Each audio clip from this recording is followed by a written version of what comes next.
Assalamualaikum warahmatullahi wabarakatuh. Apa kabar anak-anakku semuanya? Mudah-mudahan kalian masih tetap semangat belajar ya, meskipun di rumah saja. Baik anak-anak, untuk pelajaran SKI pada hari ini kita akan melanjutkan pembahasan kita tentang masa kanak-kanak Nabi Muhammad SAW kemarin. Peristiwa-peristiwa masa kanak-kanak Nabi Muhammad SAW. Yang pertama, pertumbuhan fisik beliau yang begitu cepat. Sesuai dengan pengamatan Halimatus Sa'diyah, Muhammad SAW lain dari yang lain. Sejak kecil, ia mempunyai keistimewaan yang tidak terdapat pada bayi-bayi lainnya. Pertumbuhan badannya begitu cepat. Pada umur 5 bulan, Muhammad SAW telah pandai berjalan. Pada umur 9 bulan, sudah pandai berbicara dengan lancar.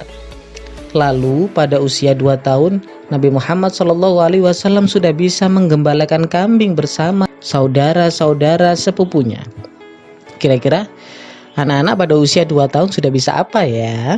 Yang kedua, dibersihkan hatinya oleh malaikat. Sewaktu Nabi masih kecil, beliau bermain bersama Syamah, putri Halimatus Sa'diyah, di sebuah kebun di dekat rumahnya. Syamah terkejut saat melihat Muhammad SAW diambil oleh 2 orang laki-laki yang tidak dikenal.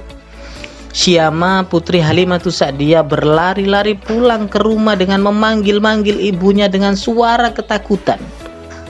"Ibu, ibu, saudaraku Muhammad diambil orang." Halimatus Sa'diyah terperanjat mendengar perkataan anaknya itu. Halimatus Sa'diyah segera berlari keluar dan menuju tempat Muhammad SAW berada. Didapatinya Nabi Muhammad SAW sedang berada di dalam kebun dengan muka yang pucat. Halimatus Sa'diyah bertanya, "Apakah yang terjadi pada diri engkau, wahai anakku?" Muhammad SAW kemudian menceritakan segala peristiwa yang terjadi atas dirinya. Nabi Muhammad kemudian berkata, "Telah datang 2 orang laki-laki kepadaku yang berpakaian putih, dan salah seorang di antaranya menanyakan, 'Yang mana Muhammad?' Yang seorang kemudian menunjuk kepadaku dan aku dibawanya ke dalam kebun.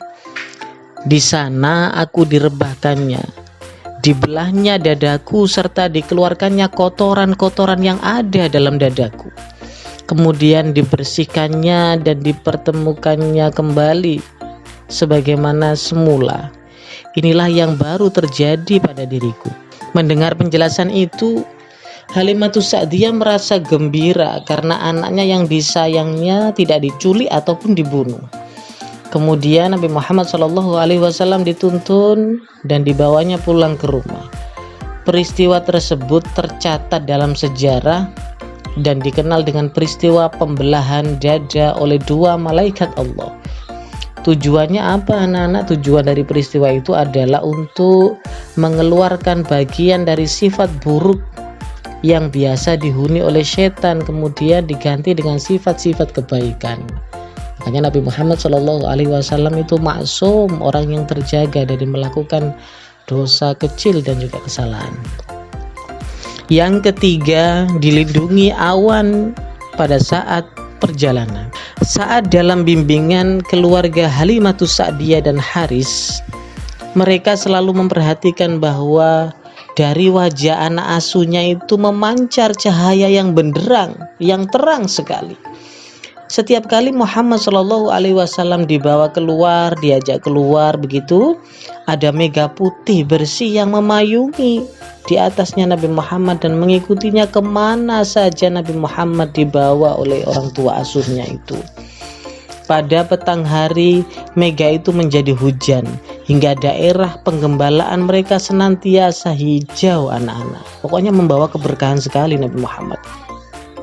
Ternaknya sekarang menjadi gemuk-gemuk dan banyak memberi susu sehingga mereka bisa hidup dalam kecukupan. Jadi kalau Nabi Muhammad SAW kemana-mana tidak perlu bawa payung anak-anak, karena tidak akan khawatir kepanasan, selalu dilindungi oleh mega putih tadi. Itu adalah utusan Allah Subhanahu wa ta'ala. Demikian tadi anak-anak penjelasan singkat tentang peristiwa-peristiwa yang terjadi pada masa kanak-kanak Nabi Muhammad SAW. Mudah-mudahan bisa difahami dengan baik, dan tugas untuk kalian adalah coba nanti disimpulkan kembali materi yang ada pada bab 4 ini, disimpulkan, ditulis di halaman 52 di kitab kalian. Kurang lebihnya bagus mohon maaf. Wassalamualaikum warahmatullahi wabarakatuh.